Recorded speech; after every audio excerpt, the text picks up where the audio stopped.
Today we're going to talk about Johnny Depp and Amber Heard and the court case they've got going on. Maybe you've heard of it. Greg, why don't you tell us about the videos you found? Yeah, so this is video from 2 to 3 days of testimony by Johnny Depp. You'll see direct and you'll see some cross, and you'll be able to tell the difference fairly easily. We'll also see some clips where we cut away to Amber Heard when he's talking, and we'll see some where they're listening to videos and that kind of thing. Just buckle up. And how did you respond to Miss Heard? So I just told her those are not my intentions, you know. And at a certain point, you don't know what to do. I mean, the person is telling you, she's telling you, you don't trust me, you don't trust me, you don't trust me, and I can't speak about legal documents. I can't speak legalese. I can't explain to her these things. All I could do was try to calm her down and say that I was not out to screw her over or put her in a position that was uncomfortable. Did that work? These were stock, normal things to do. It did not work, no. It escalated and turned into madness, chaos. All right, Mark, what do you got? Yeah, okay, so look, there's been a lot of talk about the whole speed, the drawl that he's got, where he looks.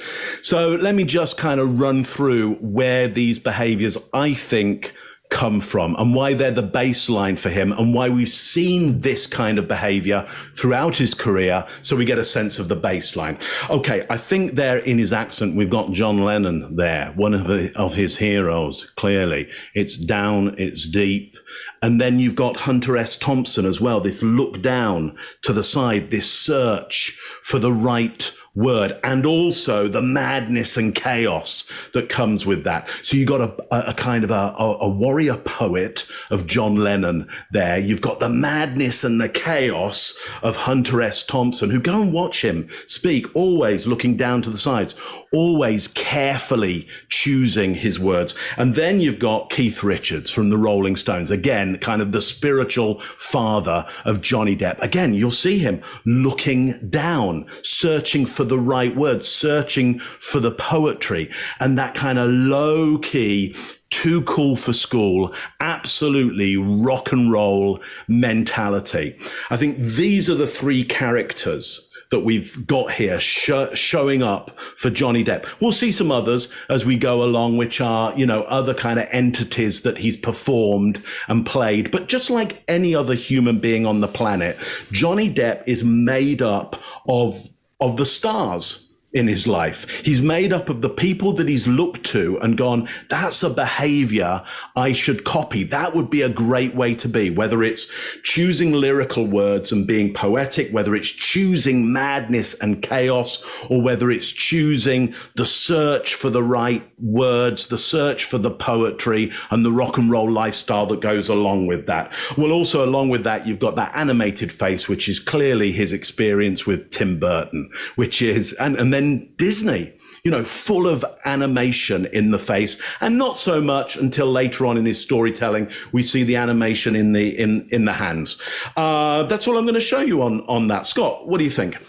All right. Well, I think this is what we're seeing as a hardcore introvert who's communicating the best way he can. And it's coming from always being locked down and being quiet, especially from when he was a kid. I don't know a whole lot about him when he was a child, but I know he had a rough time. And it was one of those situations that sort of made him an introvert. And he's trying as hard as he can to communicate. So that's why he speaks slowly. He's always done that from what I've seen, because he's making sure what his structure for his sentences are correct before he delivers, so he isn't embarrassed or nobody puts him on the spot and those kind of things. So when he's being put in a position where it's in court, somewhere it's really important, every word you say, he's really watching what he says in his structure of the sentences. I think he's wide open. I don't think he's hiding anything at this point.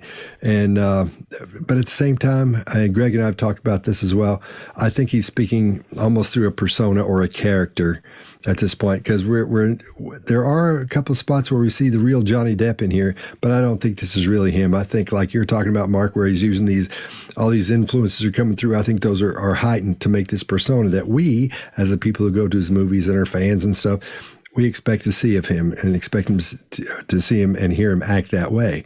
So I think he's working his way through this through a persona as far as that goes. Greg, what do you got?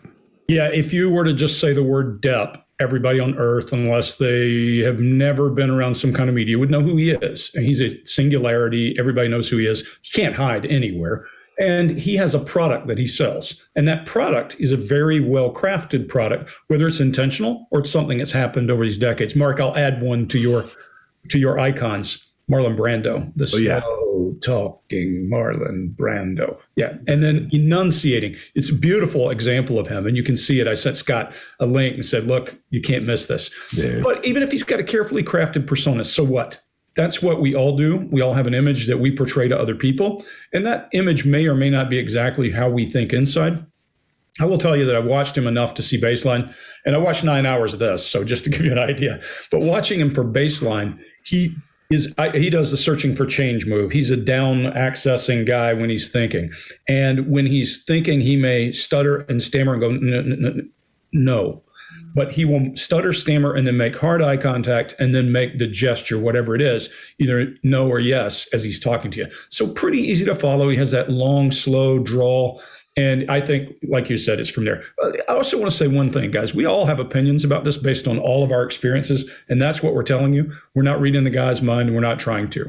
In the beginning of this, he starts with a lip compression. Let's talk for just a second about what he's talking about here. He's starting off by saying he missed he's starting off by talking about he was trying to calm his wife down because his lawyers had asked her to sign a post-nup. And he was trying to explain to her it wasn't personal and that kind of thing, but he couldn't. Does his body language say that? Yeah, overall it does. You see, he does this whole thing where he says, I did what I could. He starts with a lip compression. He does some emotional accessing, that down right. His shoulders rise in helplessness. His inner brow tips rise in sorrow. His head shakes no. That all looks good. It all says the same thing. Everything's in unison with I tried, but I can't. And those are pretty much the kind of things we would do when we're faced with that kind of situation where we can't do anything about it. And then you see his face where he's talking about, did it work? No, that's disbelief. It didn't work. So we see all of that. Does that mean that he is being honest? I think he's being honest. It looks like it from here, but he's a hell of an actor too. Chase, what do you got? Yeah, I agree with you guys.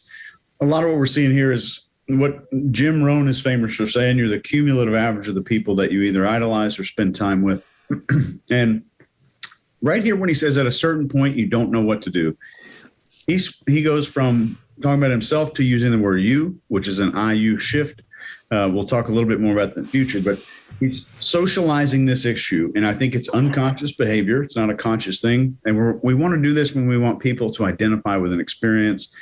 And socializing by itself is never really deceptive per se. But it can be part of a bigger cluster, which I'm not seeing any other things here to look for in a cluster. There's a microfacial expression of contempt, I think, when he says the idea of screwing her over. And I think there is a little bit of contempt right there, because I think he feels contemptuous about doing that.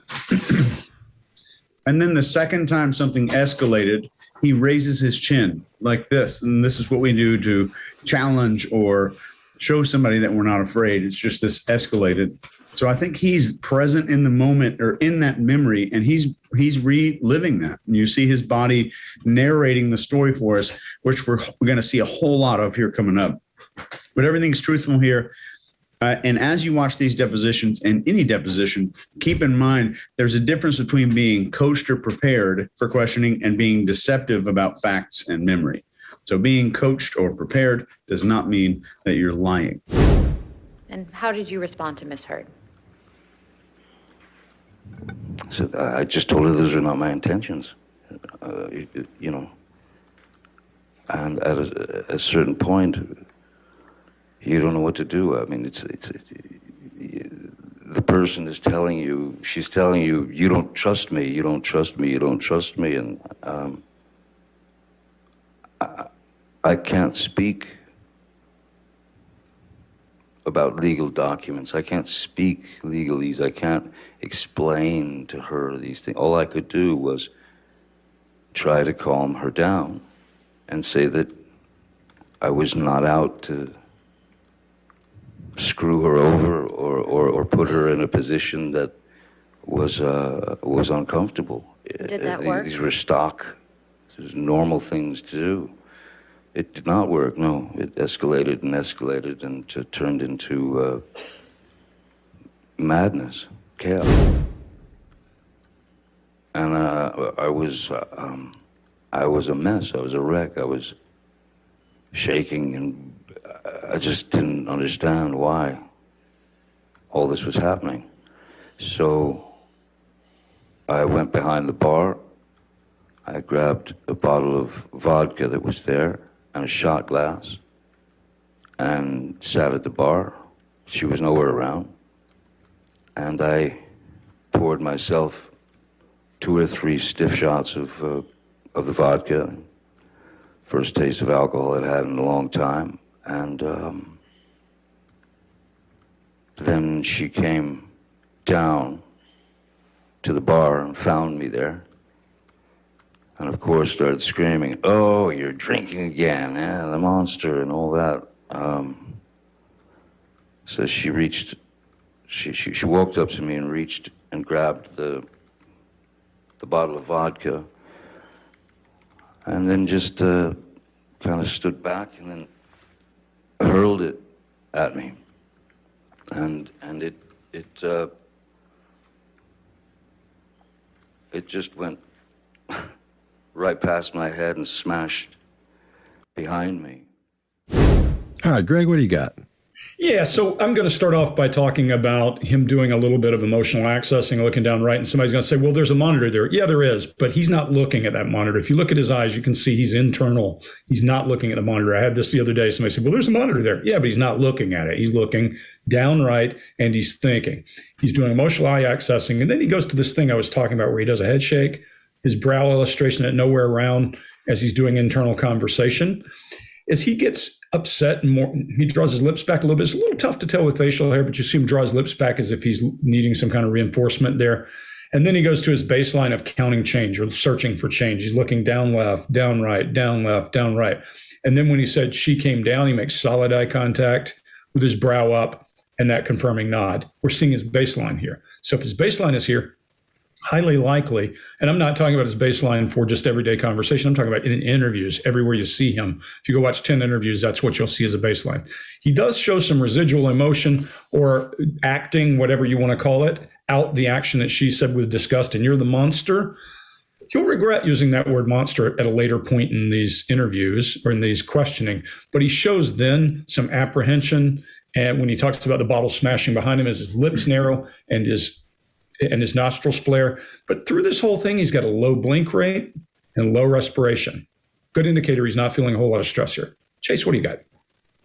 Yeah, right at that exact moment, he's quoting her, saying, "You're drinking again." He shows disgust on his face, like what he was seeing through her. So his narration doesn't only go to him. He's narrating what was on her face. And when he's talking about this monster, Greg, I think I agree with you. His eyes are closed with this head shaking movement. And I think it's something he actually doesn't want to recall. And he doesn't want to bring this topic up, but I think he's trying to lay it all out. And we'll talk more about this little pattern and what this behavioral pattern actually means in a minute. But this monster is a familiar theme to both him and her, apparently. I think it likely revolves around this drinking or drugs. And I think it also suggests there's a strong dissociative capacity for Depp. A lot of actors, especially the A-list actors, have a dissociative capacity to play these roles, especially some of these ones that are really hard to do. And this dissociative capacity doesn't leave their body when they walk off set in Hollywood. So right when he says she walked up to me, grabbed the bottle, he goes back to edit a couple of details right there. But this is truthful in adding relevance and recollection, because this movement and uncertainty about her approach was relevant to him. He wasn't sure what was going to go on. And he shows body narration in here, same way he showed us disgust on his face. And when he said it's right past my head, smashed behind me, he orients himself spatially before recalling the movement of the bottle. This is a perfect example of truth telling, according to me anyway, a story would have details that Depp didn't witness. It smashed on the wall behind me. He didn't say the wall. He just said it smashed behind me. There's little things like that that help us to understand and comprehend what we're really seeing here. He's recalling the bottle smashing behind him, not the third person view that most people would default to, like a movie camera or something like that. And if you watch his deposition from way back, it's the exact same hand gesture, that bottle flying past his head. That's all I got. Mark, what do you got? Yeah, so I would agree. So, Greg, he's not looking down at the monitor there. If he was, you would see micro movements with his eyes as he tracks stuff. He's not. In my view, I agree with you. He's looking into the vision of the feeling that he had. When I say vision, I mean that he is in that emotional world. And you'll see him time and time again, first of all, get into the emotion, and then he'll start describing it and choosing the right words, because like many, many good actors out there, he wants to get hold of the feeling first of all before he starts creating the words and the poetry around it. So totally agree there. Yeah, Chase, absolutely agree. Disgust on Drink Again, which is, I think, his acting out what Miss Heard was experiencing or projecting to him. Yeah, disdain on the monster. I agree. The monster is the word that they both use for, my guess is, the addiction or the pain behind the addiction, or the hunger for the alcohol or the drugs that comes with that abyss that Johnny is trying to fill with alcohol or drugs at certain times. What's interesting for me is he plays to the jury, good actor, plays the hot spot of the scene to the jury, those stiff drinks, and turns to the jury, doesn't shy away from that, doesn't shade, because he knows that's the thing that the audience are going to be interested in. And also, if he displays that, if he's open with that, then they're more likely to feel like he's being open with everything. If he's open with the antisocial stuff, then they're more likely to see him as being honest and truthful. And I think that's a fair bet. And that's an actor's bet as well. If you are open to the audience about what is the worst stuff, they will join you on that journey. If you hide away the worst stuff, they just go, why did we buy a ticket for this? This is rubbish. This is just like watching my aunt or my uncle. It's just boring. So now what's interesting, though, I think, is he holds back on that throw. Like, he literally stops it. It doesn't follow through. And he doesn't follow through with the emotion that my guess is he could play, which Amber Heard would have. My guess is he does that because he knows when to hold back.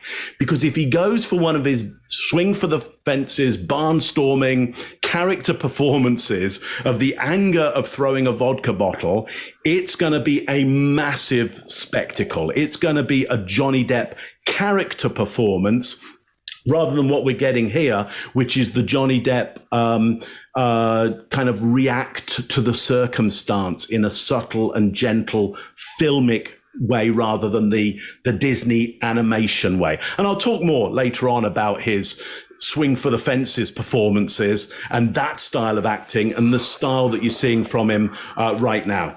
Scott, what do you got on this one? All right. Well, I agree with you completely. That's a great, almost summing up of the whole thing, really, when you think about it. But compared to his entire testimony up to this point, this is his most use of illustrators. He uses them more than any up to this point. We see some other places where he gets a bit more animated as well. And as he looks straight ahead, he's recalling what happened in that step-by-step structure. Like I was talking about earlier, everything he has to be sure everything is where it should be as he's telling the story, because every word is important. The head shaking, I agree with you, Greg. He's trying to get that scene out of his head, I think.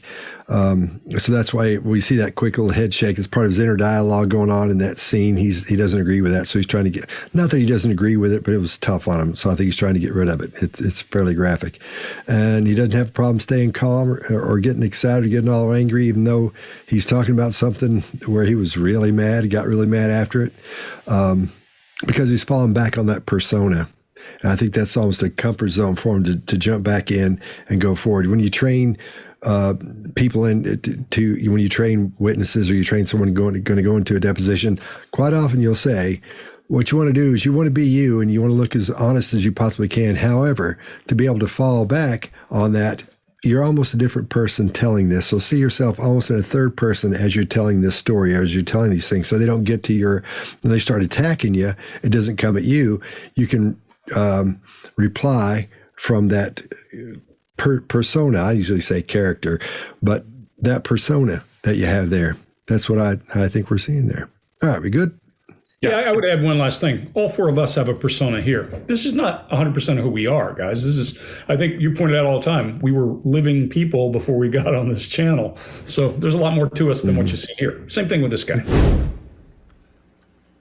And I was a mess. I was a wreck. I was shaking, and I just didn't understand why all this was happening.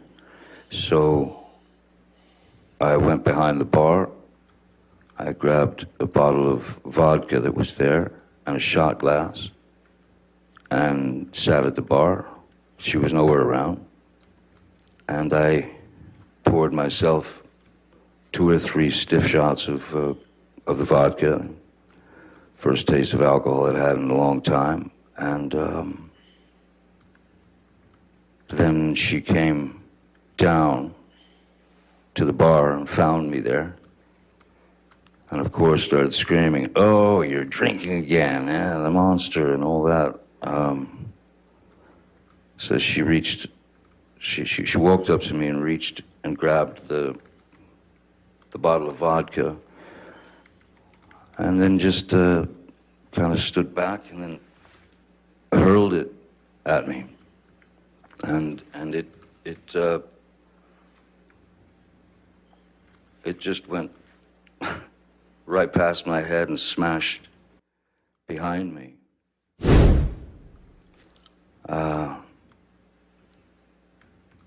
So I stood up and I walked behind the bar, and there was a larger bottle of vodka, the kind with the handle, on it. I grabbed that and I went and I sat in my seat again. I opened the bottle and I poured myself a shot and drank it. Miss Heard was flinging insults left, right, and center, and she then grabbed that bottle and threw that at me. And the way that the bar was situated and where Miss Heard was, so if I could show you, so if this is the bar where the glass was and the bottles, if this was the bar and I'm sitting here like this, she would grab the bottle and she would go there. She went there.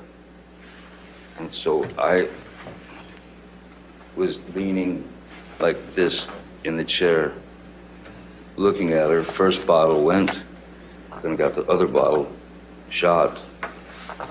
Takes the second bottle, which was the larger one. I'm in this position again, and my hand is on the edge of the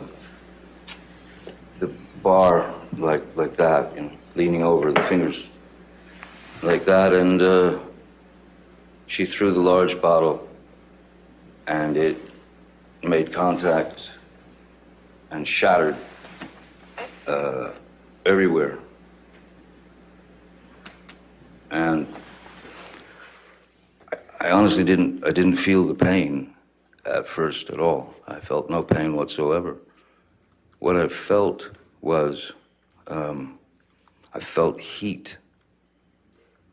I felt heat, and I felt as if something were dripping down my hand, and then I looked down and realized that the tip of my finger had been severed, and I was looking directly at my bones, All right, Chase, what do you got? There's a couple things here. When he says, I stood up, there's an eyebrow flash, socializing innocence. So he's socializing innocence here. And he's saying Miss Heard was flinging these insults. There's this hand motion using his left hand there. It's just great narration there. And I think Amber's also in that direction from him in the courtroom. And then there's eye closure right when he says that. And I think this is the sincerity of the impact, and he's trying not to absorb the insults in his memory. Then he looks the opposite direction away from her. His eyes drop down into this emotional recall position. This kind of down here, when we move our eyes down there, we're most likely to be feeling some kind of emotion or processing it. But he's comfortable using his body narration. So he's showing us the story with his body. So when you see this and someone's using lots of this body narration or illustration when they talk, watch for it to stop or become absent. And that's a key point in the conversation. Either it's a great one or it might be a red flag. But he's using the same gesture that we've seen in the vodka bottle thing. But in Amber especially, there's an increase in blink rate, breathing into her chest instead of her abdomen, which indicates some stress. There's an emotionless, cold analysis of his movement, just kind of like a head tilt, like a Terminator would survey somebody maybe. But Depp is using more telling than showing, which is uncharacteristic of him. And this is when we use words like realized, noticed, saw during storytelling. It's not indicative of deception on its own, but it can indicate that he's now recalling the event in third person. So these are called phrases of realization and discernment, if you ever want to look this up. But it's not ever necessary in storytelling unless the POV has not been established. So he shifted POV here, is what we're really seeing here. And finally, here's a pattern that is maybe going to shock you as we start moving forward. Right when he says, I'm looking at my bone, he starts smiling. And a lot of us are saying, well, you know, some people smile when they're nervous or smile during the climax of a story, but you're going to see some other times that he smiles. And I want to show you the pattern of that as it starts getting a little bit closer to it. Scott, what do you got?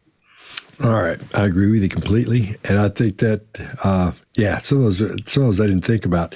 But these are, the illustrators we're seeing are a little bit more, they're not illustrators, they're more of demonstrative gestures. Like you were saying, Chase, what's the term you always use?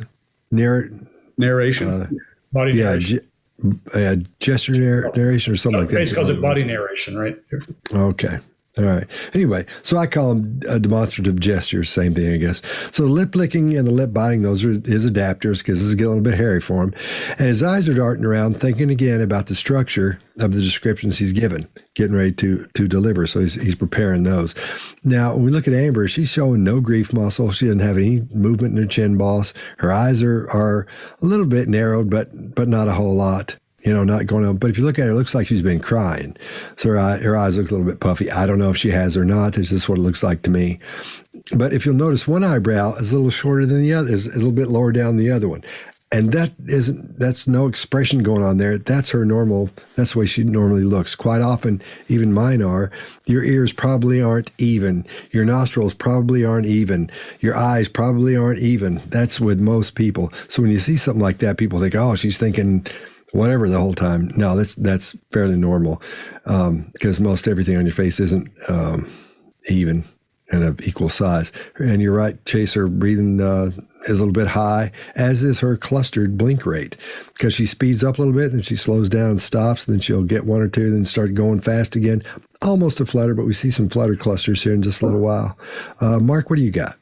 Yeah, I love the idea of flinging insults and the action, like you were saying, Chase, that goes with that. Because flinging, it's aggressive and careless at the same time. So it frames Heard as both aggressive and careless around that. It's also quite a primal idea, flinging stuff. And we'll get this idea of kind of primal bodily secretions and being left and put in all kinds of places. It's very kind of the idea of flinging something. It's very antisocial, and this antisocial behavior will rank up over time, build up over time. We get a little stroke of the eyelid here, which I would say is self-soothing. After he says shattered everywhere, and we get that piece of body narration there. Of course, he's a great, shall we say, mime. He's very good at placing things accurately and setting the scene physically and visually for any audience. Well, of course, any really good modern actor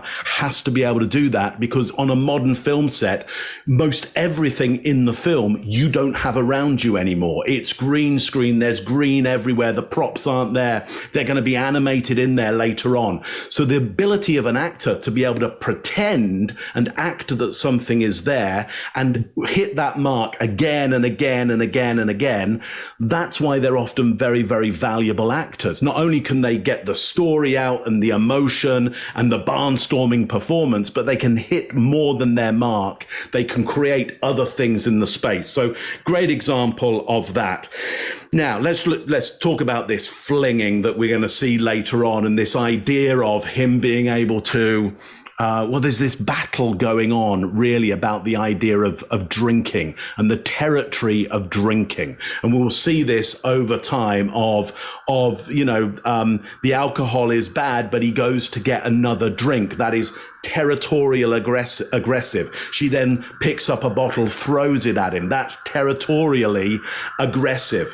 And we'll see that whole thing build over time. So what interests me about this is, what is the power going on here? That's the question that I start to ask. What is the power going on here? What is the power that one person wants that the other isn't giving? I don't have kind of answers to that, but clearly there's a gap that the alcohol is filling there, and that gap Amber Heard does not want filled by the alcohol. She wants control of that gap, and maybe she thinks she should be filling that gap. It's a possibility. That's all speculation. Scott, what do you got on this one? I already went. Oh, you already went? I called on you. Yeah. Greg, what do you got? Yeah, all the same stuff with maybe a couple of minor differences. One of the things I'd point out is good actors are not acting at every moment. What I mean by that, Mark, you can address it even more, is the person doesn't have to think about how does my face move at this time. They take on a persona and they change the way they move collectively. And so I think we see some of that in his public persona that is well rehearsed. I'm not saying that that's acting. I'm just saying that well rehearsed persona has the same cadence consistently. He does that searching for change baseline, that down left, down right, internalizing conversation. A lot of introverts do that. I run into them in business all the time, where they'll look down, then look right, and look down. It's just a way that some people do. I also always say the organism does what made the organism successful. He's a great storyteller. He storytells with his body, Jack Sparrow, all that stuff. He storytells with his body, so he knows how to storytell. Now, that could be a true story or made up story. It doesn't matter. Chase, I had left-hand negative stuff all over again as well. Here's an interesting one. Last time we covered Ravnsburg, and we said he had this mantra, and when he edited and he got in a bind, he was saying, steering wheel dash, those kinds of things. He edits and says bottle, second, thrown, without affecting the integrity of the story, which makes you think the story is probably true. It's easy for him to jump through the story easily and to get those details. I agree with you, Mark. That's a self-soothing move as he's thinking about where this goes. Then he goes back to his baseline and he starts to do that running through and looking and telling. And when he hits that looking at the bone, he freezes. There's a freeze in his movement altogether. And his face kind of elongates, and his vowel about bone elongates when he says it. But his blink rate is normal. His breathing is normal. You can see concern in his brow when he says he felt something. And then one of the things, Chase, and I think this is related to what you're talking about with point of view of the story changing. If today I got my finger cut off, all the BS that led up to it would be dramatic and all that. But suddenly, all that doesn't matter. It's this finger. It's just this finger that matters. We would expect a person who made it up to say, and then she went on and on and on. But no, he goes, I almost went into an emotional breakdown, and. It all becomes about him. That's congruent. A couple of things about Amber Heard. Way back when I started doing body language 1,000 years ago, we talked about color and about the impact of color on human eyes and that kind of thing. One of the things that used to be a maxim is if a woman wants to appear to be innocent in front of a court, wear yellow. Interesting choice of colors. She does have a little bit of a chin thing going, but it's not vibration in the chin, Boss Scott. I agree with you. There's no movement there. It's just kind of pursed. Her lips are narrow in disapproval, and her mouth is narrow.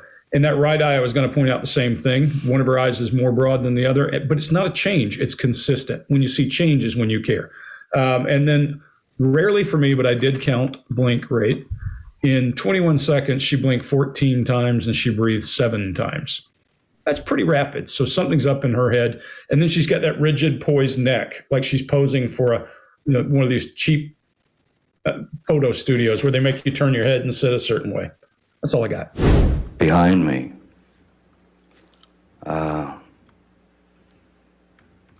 so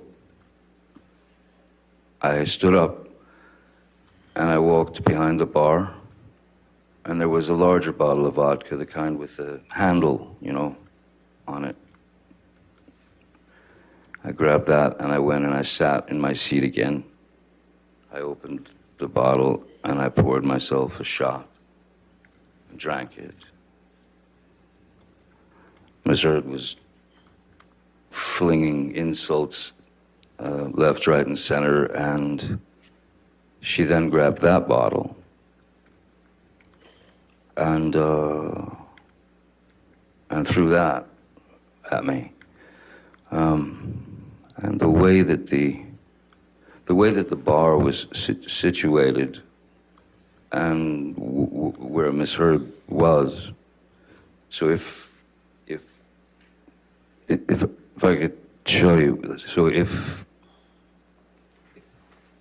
this is the bar where the glass was and the bottles, if this was the bar and I'm sitting here like this, she would grab the bottle and she would go there. She went there. And so I was leaning like this in the chair, looking at her. First bottle went, then got the other bottle, shot, takes the second bottle, which was the larger one. I'm in this position again, and my hand is on the edge of the bar, like that, leaning over, the fingers like that, and she threw the large bottle, and it made contact and shattered everywhere. And I honestly didn't feel the pain at first at all. I felt no pain whatsoever. What I felt was, I felt heat. I felt heat, and I felt as if something were dripping down my hand, and then I looked down and realized that the tip of my finger had been severed, and I was looking directly at my bones now, and the meaty portion of the inside of your finger, and blood was just pouring out. And at that point, I think that I went into some sort of, I don't know what a nervous breakdown feels like, but that's probably the closest that I've ever been. Nothing made sense. And I knew in my mind and in my heart, this is not life. This is not life. No one should have to go through this. All right, I'll go first on this one. This is the rich person's version of Cops. It's just not happening in a trailer park. I mean, this is one of those somebody gets drunk and starts throwing bottles. How many times have you seen that on there? They come dragging them out. So I don't know why nobody called the cops, but that's what this is exactly like. This is an emotional situation as we know, but he's got a pretty low blink rate for that, and so is his breathing. His breathing rate's fairly low too for such an emotional situation. We're not seeing anything that says, from that standpoint, that something was up here. Something is firing off all of his emotions here. So maybe he's act controlled. I don't know, but I don't think he's acting. I think he's really living this. So he's staying calm, keeping his wits about him, and that's again him keeping his head together so he can structure his words the way they should be. Now let's talk about Amber for a second. We're seeing the same thing we did last time, pretty much. But I think she's acting. And we're going to see that a lot in a few minutes. Because when certain things he says, those eyebrows pop up like she's shocked almost and like it bothers her. I don't think it does. Somebody that would do something like that, listening back to the story, is not going to shock her. And I believe him. That's why I feel okay about saying that. And outside of a couple of those eyebrow twitches, nothing. There aren't any micro expressions that I'm seeing that really mean anything. You see a couple little twitches, but nothing that actually I don't think you can lock up to anything specific. Her breathing rate is about the same, breathing the same way. Her blink rates are the same. She's having those a couple of little clusters here and there. She's concerned, but she's not concerned, I don't think, about him. I think she's concerned about herself. If that is concern, it's hard to tell with her eyebrows like that. Chase, what do you got? Yeah, it's brilliant, man. I fully agree with that. He shifts again back to the you pronoun. He goes from I to you, but only during the socializing of the injury to help people visualize and understand what this happened to you. And if you're a nerd, you can look this up. It's called a shift of referential index to techniqueify that.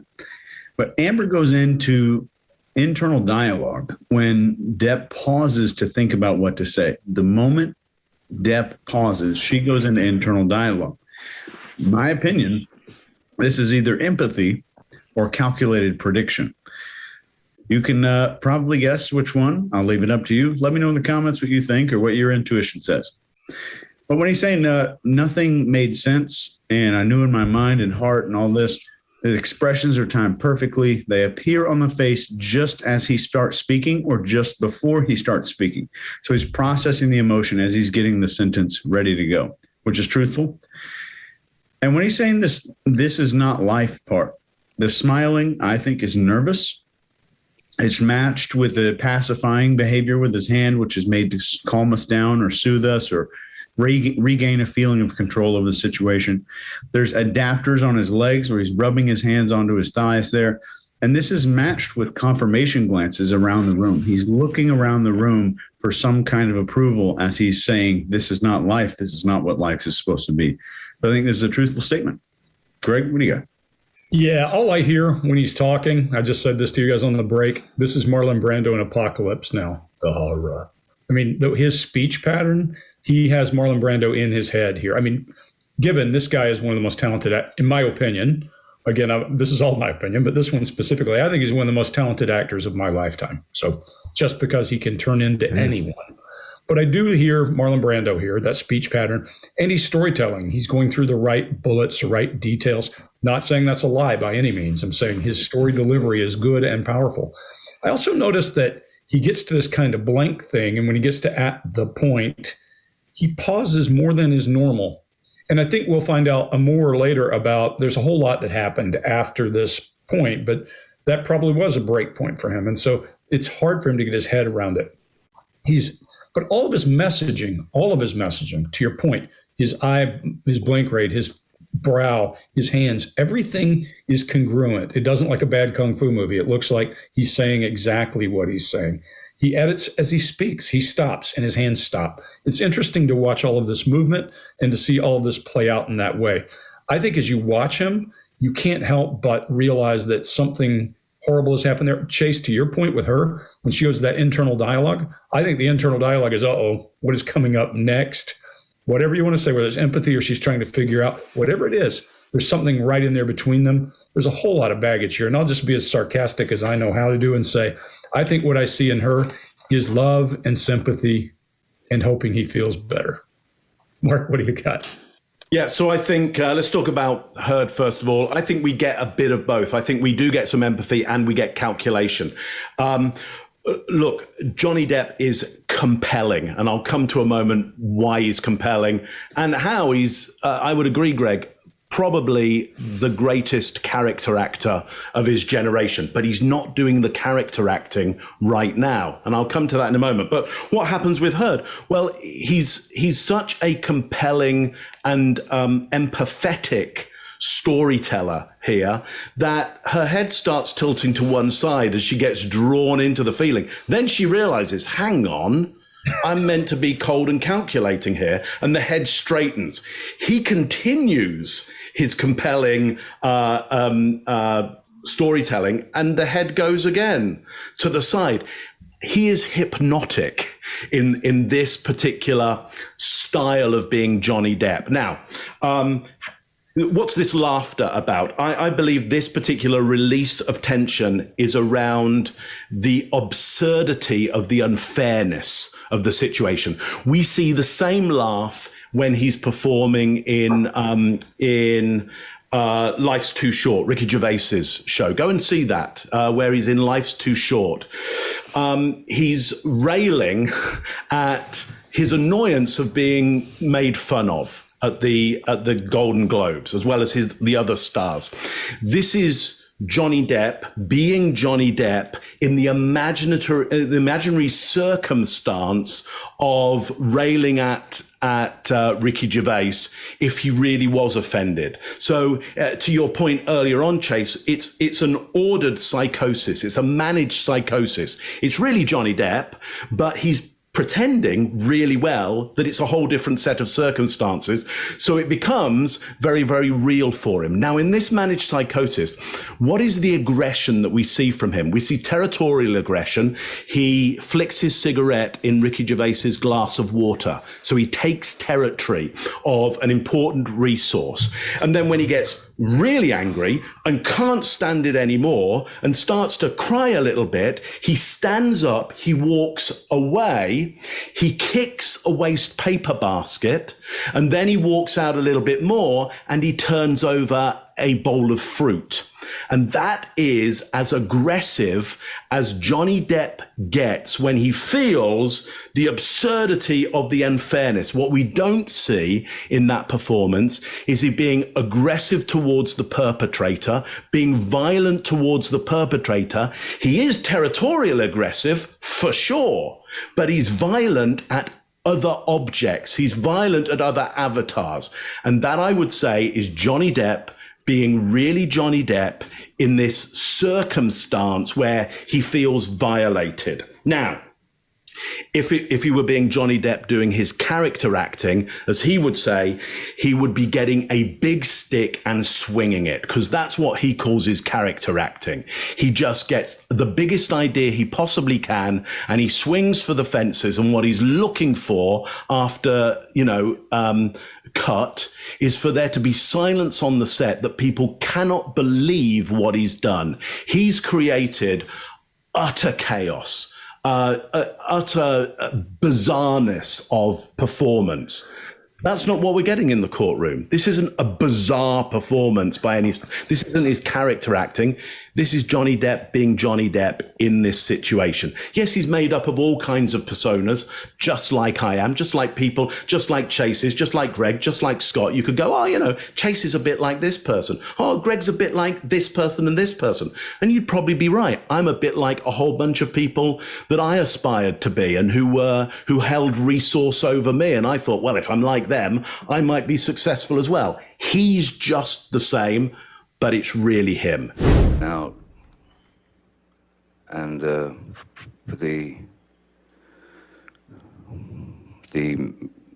meaty portion of the inside of your finger, and blood was just pouring out, and at that point, I think that I went into some sort of, I don't know what a nervous breakdown feels like, but that's probably the closest that I've ever been. Nothing made sense. And I knew in my mind and in my heart, this is not life. This is not life. No one should have to go through this. And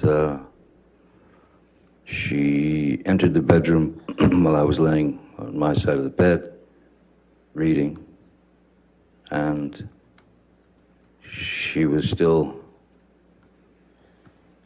rattling off all the wrongs I'd done to her in that particular day, and how unreliable I am, and what a horrible person I was. And I did not engage verbally, nothing. I sat there or laid there reading my book.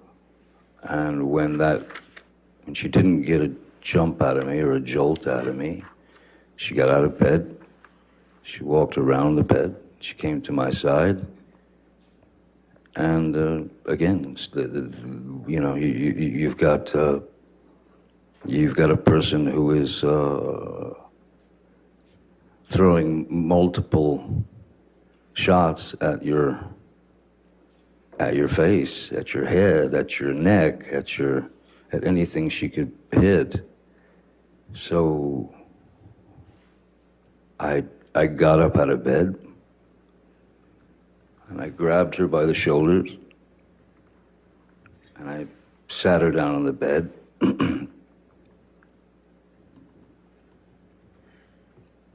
And I said, I'm leaving.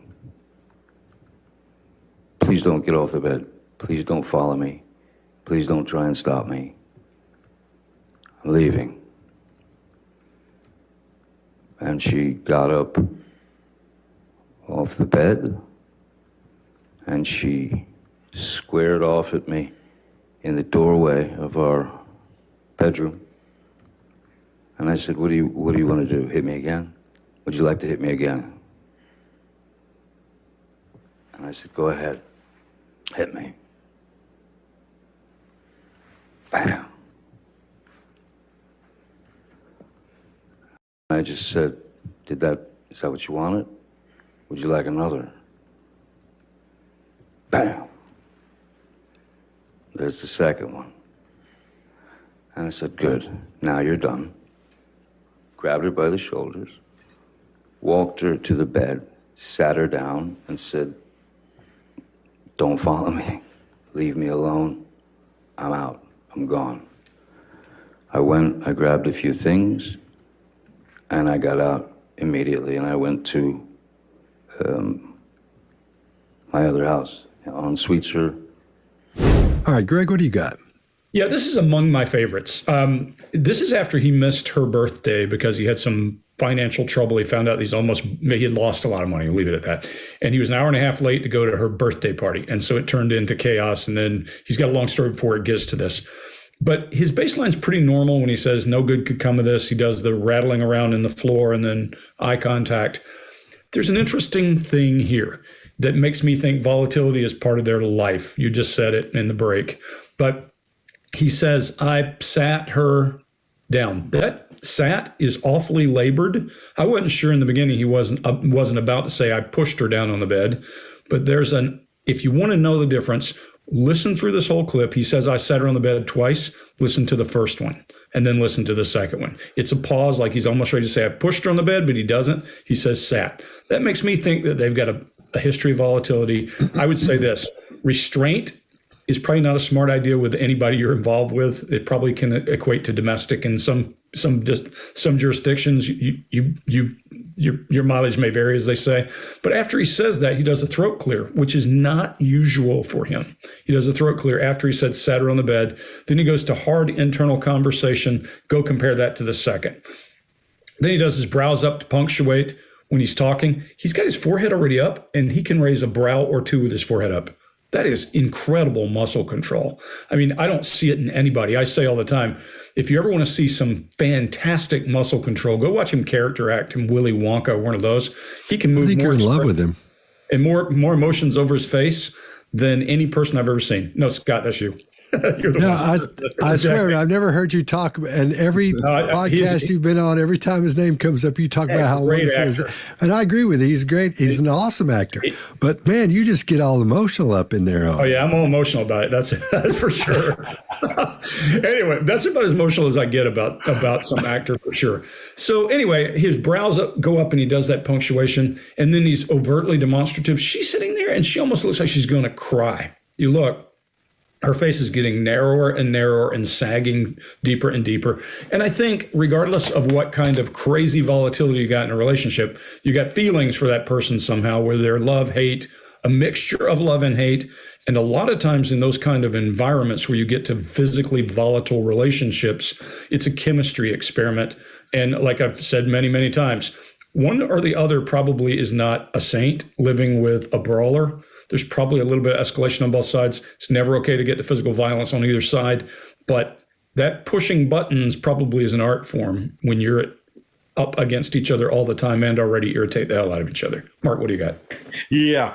So heard right from the start, blink rate is up on the lead up to the story of the violence. So I would say, we don't know why the blink rate is up, because it could be that she's worried, she's anxious about this story being told, or she's reliving the story, or something else. You can think of all kinds of reasons why anxiety may well go up on this lead up. But this is important because then we get Johnny's story about the blows that she put towards him.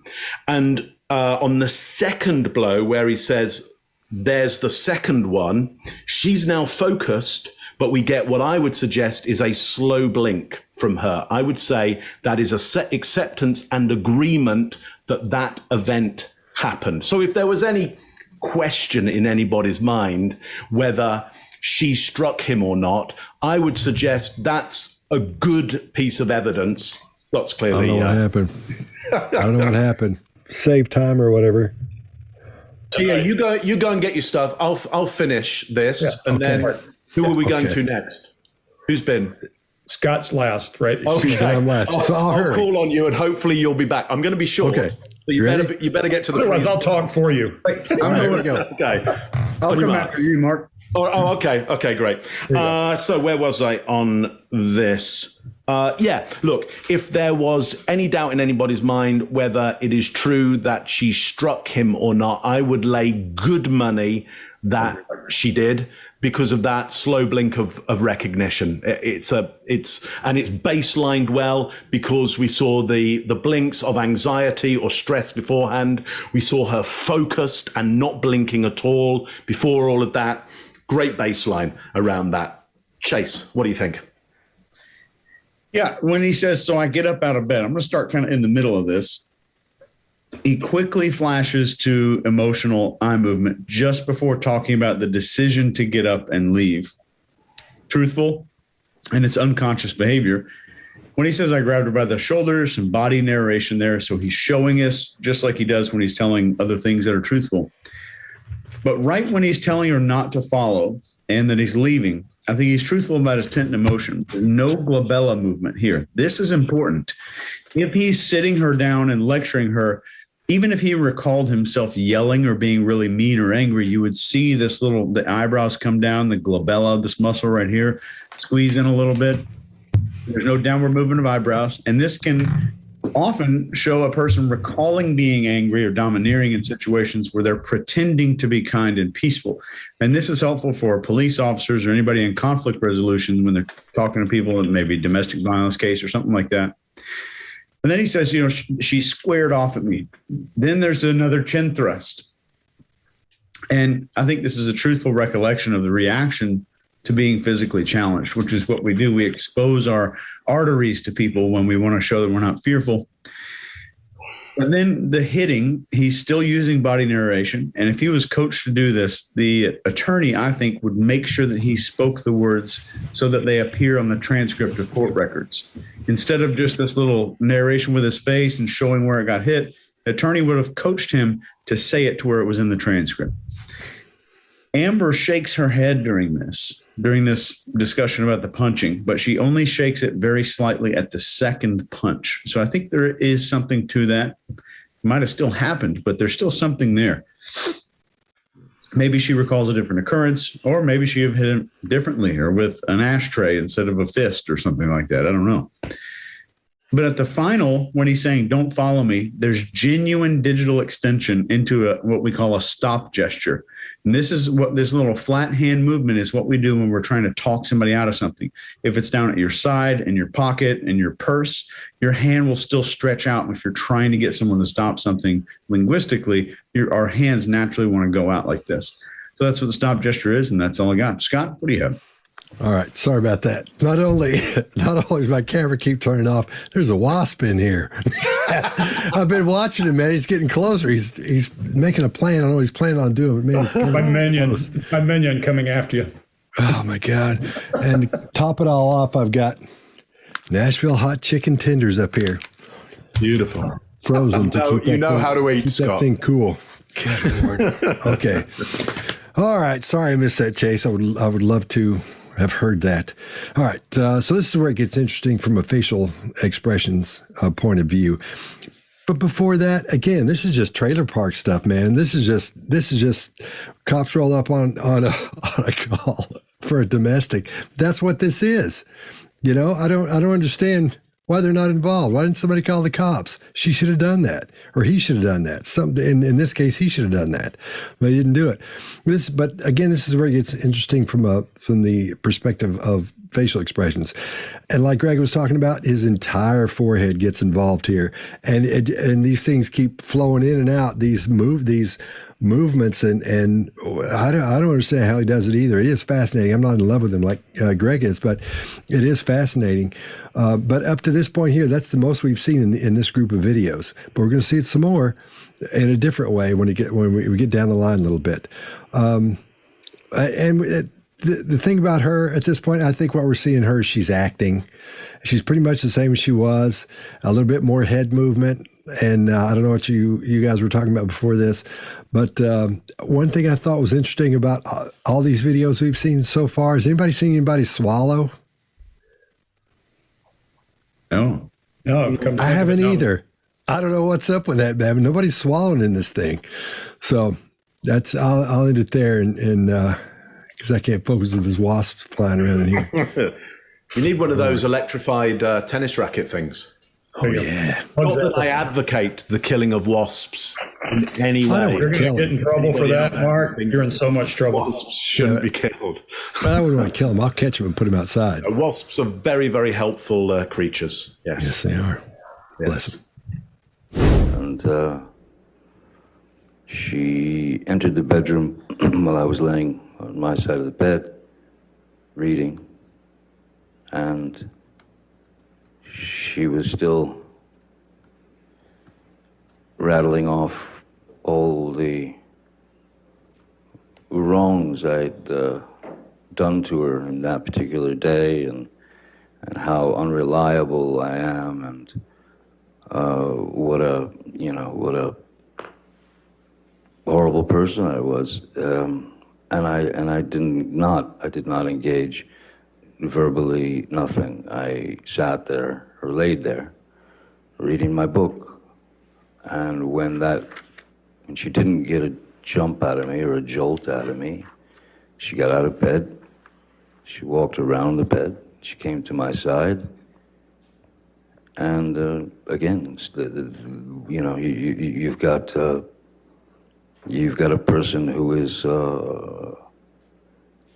throwing multiple shots at your face, at your head, at your neck, at anything she could hit. So I got up out of bed and I grabbed her by the shoulders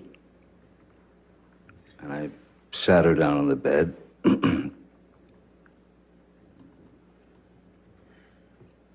And I said, I'm leaving. Please don't get off the bed. Please don't follow me. Please don't try and stop me. I'm leaving.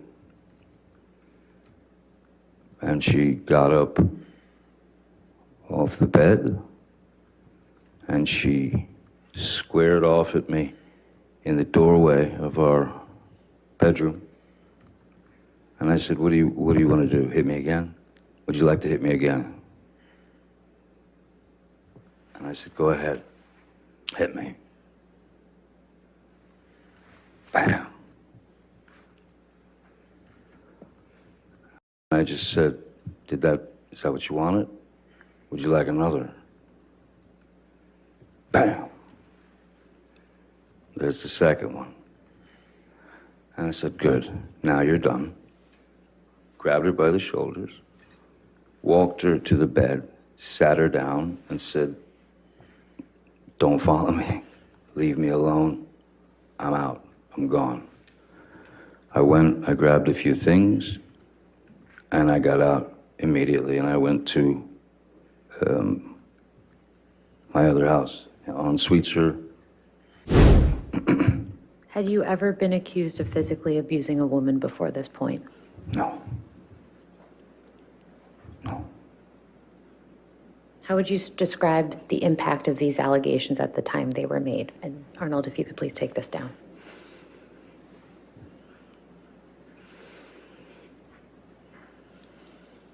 I've felt ill. I felt sick. I mean, I'm sick in a sense that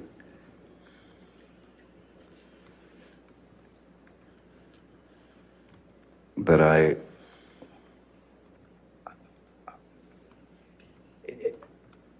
there was no truth in it. There was no truth in it whatsoever. And the fact that it was coming down on me so hard, and so quickly, and how it gained momentum around the world.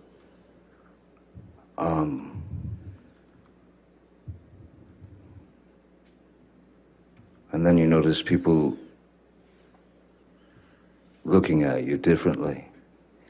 And then you notice calls stop coming from agents and producers and that sort of thing. This was before, in fact, the Me Too movement had come around. This was a while before that, so I couldn't have expected the Me Too movement to happen, but once that happened, then it just went into skyrocket mode. So you're showered with you know, you're running between drops of lava. You're trying to run between raindrops that kill you and destroy you. All right, Greg, what do you got? Yeah, I'll be quick on this one. A couple of things. When he's asked, did you ever assault? Have you ever assaulted anyone? His blink rate goes through the roof. Does that mean he has? Not necessarily. It simply means fight or flight. It means that, and it's the first time we've seen his blink rate increase in this entire thing. He's being asked a hard question, a question that is accusatory, not simply saying, tell me your story. And then after that, and after that, and after that, it's asking him a pointed question. His blink rate does increase. And he says no twice. And then he breaks to internal voice. If you ever want to know what a 1,000-yard stare is, that's what he's doing it when he hits internal voice. When he goes to an internal conversation, he's not sitting there dwelling. His eyes just go out of focus. He's internal altogether as he's thinking through how to say this. And then he goes with a single eyebrow to drive it was everything. A single eyebrow in the middle of all that forehead stuff. And we're going to see that single eyebrow rise more than one time as a real strong emphasis for him when he hits something. And then when he says this was, you see his points of his brows on the inside rise up. We equate that with sorrow. Overall, the body language is congruent with the message he's delivering. And then he does some evocative storytelling. It was like lava. That's actor talking. That's a guy who's larger than life talking. I wouldn't say it was like love. I'd say it was like a storm, something like that, because I don't talk the same way. Scott, what do you got?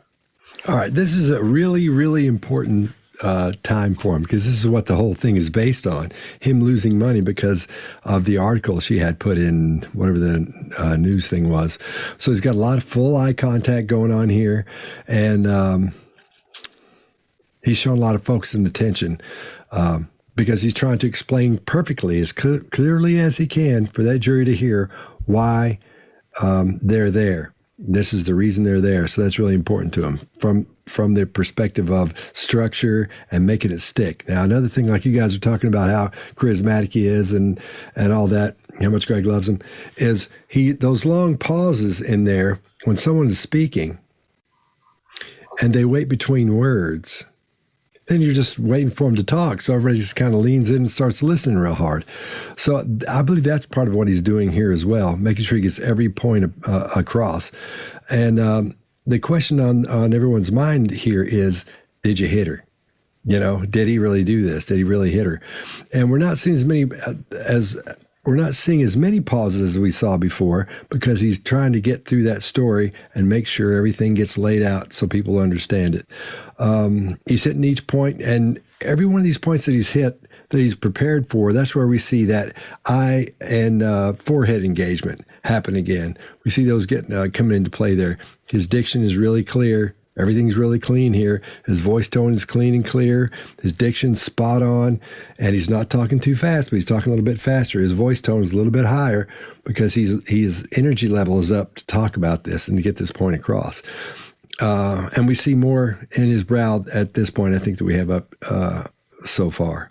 So, Mark, what do you got? Yeah. So good answer, I think, to that question. No. And the second no isn't an emphatic no. It's more like the real answer. The first one is the answer that he knows he needs to give. And the second one, I believe, because it's what we would call pathetic, it kind of goes down in its kind of energy at the end. That's more Johnny Depp really giving the answer that no, this didn't happen. So good answer there. He takes time, again, to look for the feelings and look for his thoughts. Again, go and look at Hunter S. Thompson, one of his heroes. Go and look at Keith Richards, one of his heroes. And you will take both of them, poets, people who pick the exact words to use to have the maximum impact. They both do this, looking down to locate and take time to find the right word and then bring it out. And so, of course, you get this kind of, let's say, Byronic poetry coming out of fire, skyrockets, volcanoes being showered by raindrops of molten lava. I mean, it's just extraordinary stuff. And no surprise that Johnny Depp has played those Hellraisers, the Earl of Rochester in The Libertine, which was written by an old friend of mine, Stephen Jeffries, sadly gone. Love you, Steve. And, the mad, bad, dangerous to know, extraordinary characters who are fiery. He's linked with all those things. So we get those kind of fire metaphors coming in there. Heard. Well, she's breathing in the rhythm of his speech. She's utterly hypnotized by this. Who wouldn't be? Because it's completely poetic and it's performed, quite brilliantly. So even she is enraptured by this, and she's meant to be against him. So it's very difficult not to be pulled into his influence and persuasion here. But all the same, I think his first answer had a lot of credibility, had a lot of truth to it. Chase, what do you think on this one? Yeah, I agree with all of you guys. I'll just cover a couple things here.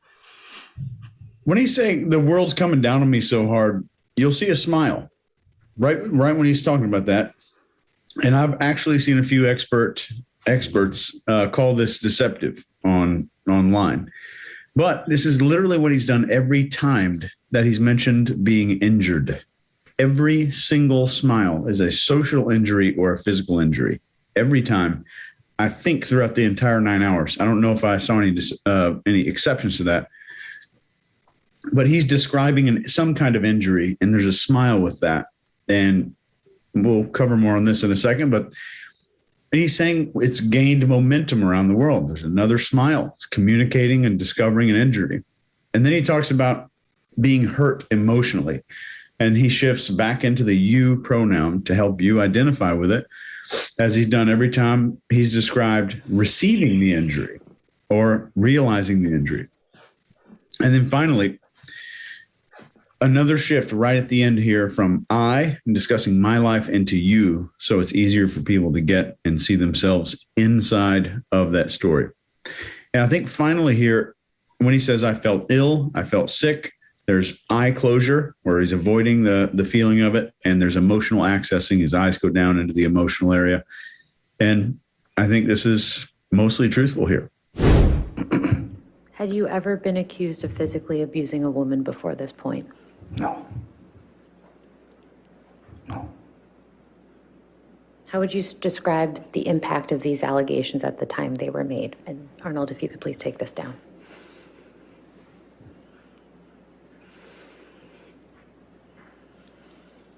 I've felt ill. I felt sick. I mean, I'm sick in a sense that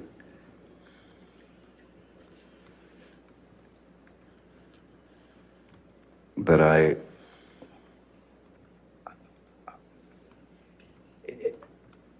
there was no truth in it. There was no truth in it whatsoever. And the fact that it was coming down on me so hard, and so quickly, and how it gained momentum around the world.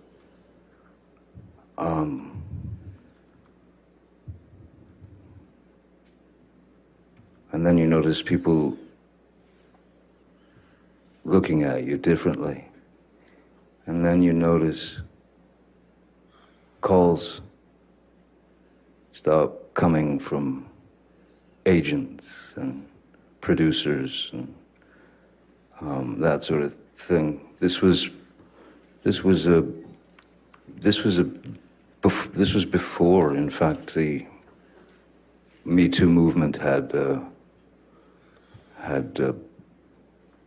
come around.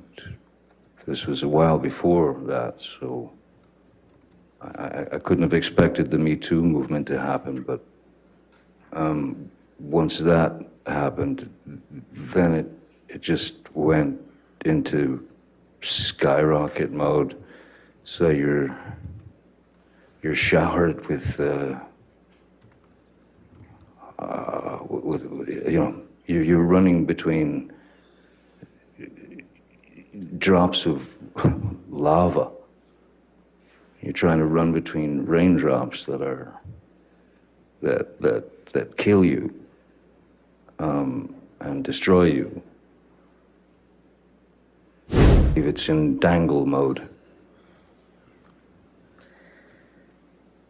Mr. Depp, have you ever physically assaulted Miss Heard? Never. Have you ever sexually assaulted Miss Heard? Never. Certainly not. What have you lost as a result of Miss Heard making these allegations against you?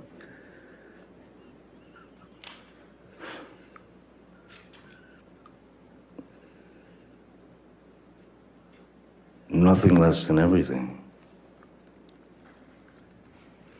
Nothing less than everything. Chase, what do you got? Right at the, have you ever sexually assaulted Miss Heard? There's a smile. And that smile is going to creep a whole lot of people out. My opinion is that this smile that we're seeing here is being asked a ridiculous question. That's something that he couldn't even fathom. That's like me asking Greg if he kidnapped a giraffe last week. He'd be like, no. It was smiling. No, possible. So I think he finds it laughable, ridiculous. As a second option, I think this may invoke the memory of their physical relationship, not the fighting one, the other one, which he may be smiling about. Then he performs this kind of long mental search, moving around, takes all the time he needs. Like I wish every deponent I've ever spoken to would do this. And you can't, it's hard to get people to do it. But this is kind of the file clerk running around and pulling files when the eye is moving around. The little file clerk is running around to get what it needs. Twice in there, it's hard into emotional accessing, processing the emotional tone of the answer to the question. So I want to talk about him repeating this phrase right at the very end. People repeat phrases like this for a few reasons. They're told to do it. They have this one phrase as a key message, and they want to really hammer that into the audience. They truly feel the weight of the phrase, and that's what I think we're seeing here. I don't think it was coached. I don't think it was some key thing he had on a Post-it note in the weeks leading up to this on his fridge. And he offers it the second time with an upward tone,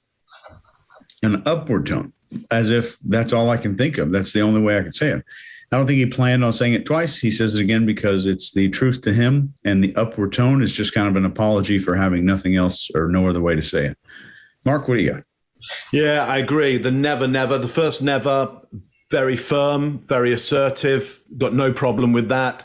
Second never, yes, there is this glint of delight. Now, people out there might go, it's Jupiter's Delight, that one. It's nothing like Jupiter. It has nothing to do with that whatsoever. That looks completely different. Go back to our other videos where you'll be able to see Jupiter's Delight in a whole bunch of people. It's only on one side of the face. This is full delight. There is a glint in his eye.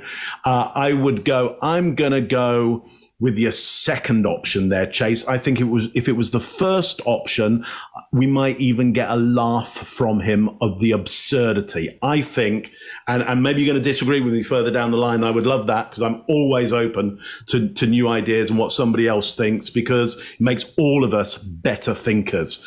But I would expect a laugh from him if it were the absurdity of the question. I think it's him envisaging the idea of sexual and his, former partner there, Heard. Poetic answer at the end, nothing less than everything. That's a piece of poetry. Of course, it is very immense in its scope, but he's going for big money. And so I think it does a couple of jobs. It fulfills the poetic part of him, and, it fulfills the part of him that's looking for, 50 million or something like that, which is probably not a lot compared to actually what he's lost, in potential damages, if it turns out that that it goes in his favor here. That's a cheap deal, 50 million, I would think. Scott, what do you got on this one? All right, let's pay attention to that head shake no when he says never. That's fairly, even at a gut level, you can tell that I would believe that's true, even from a gut level. And both of them are strong. And he also says, certainly not. He doesn't say absolutely not. Not that there's a thing that says because you use the word absolutely, it means you're not being honest or being deceptive. But we sure see the word or hear the word absolutely quite often when someone's being deceptive. So I don't know what the validity of that is there, but still, sorry, the hot chicken just fell off my camera. So I don't see any. I don't see any deceptive cues in this at all. And when he's asked when he says I've lost nothing less than everything, I think he might be right if he doesn't get a gig soon. So because I think he's kind of headed for the money problems. And again, this is really important part of his case, and he's trying to get this spot on. And I'm going to kill that little thing with my Kindle.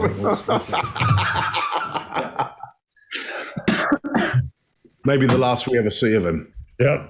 Wow. He probably will go into anaphylactic shock. Exactly. Tacks his neck. That's it. There you got it? Yeah. Now we'll be on trial. Now we're getting cancelled. Yeah. Send him to wasp heaven with my Kindle. Wow. This was brought to you by Kindle, probably the best wasp you'll ever need. Okay. Wow. Are you finishing? That was close. I'm finished there. I think that pretty much. I only have a few things. His blink rate goes up in the beginning, of course, when he's asked a hard question again. Did you assault? I think, and Chase, you can change my mind as we get further in. I think every time we see that nervous smile, it's not just a nervous smile, it's laughing at the absurdity of self and where this thing has gotten to. I think human beings love to see people fall from great heights. It's why this stuff is all so interesting. I mean, there's millions of stories, the Daedalus and Icarus thing, the guy flies too close to the sun, falls. All that stuff is deep rooted in our psyches. The other thing we're going to watch with this is guaranteed the comments are going to be just like this. Some people are on his side, some are on her side, and we're scumbags one way or the other. It'll be interesting to see which way this time and who's paying us, because, we obviously we could obviously use the money. Soros, We're waiting for that Soros check. We're waiting. So bring us some money. Come on, George. The most interesting of all the body language in this entire thing, and Chase, I agree with you, seeing his eyes dart and look around. He goes to places he hasn't gone, up in his visual memory and all those places he's rolling around. But look at his forehead. It's smooth, as he's telling you the story about everything that's happened to him and how devastating it's been. It looks like lifeless forehead compared to everything else he's had in here. Lots of movement in his forehead. Otherwise, it goes flat. And then he goes, nothing short of everything. Nothing short of everything. He's fallen from great heights. And quite literally, Mark, like you said, I've read that he's worth $400 million or whatever the number is. But $50 million could be a drop in the bucket compared to 2 movies. Who knows? So big deal. I'll leave it at that. If it's in dangle mode. Mr. Depp, have you ever physically assaulted Miss Heard? Never. Have you ever sexually assaulted Miss Heard? Never. Certainly not. What have you lost as a result of Miss Heard making these allegations against you?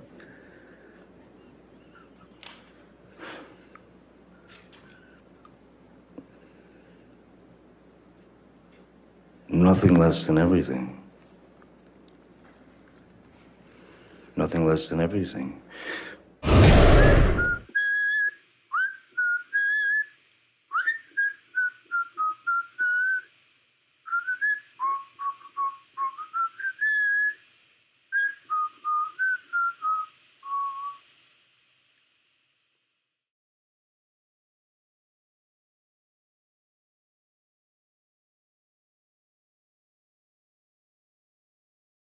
Bisa, no, mañana se da, no, se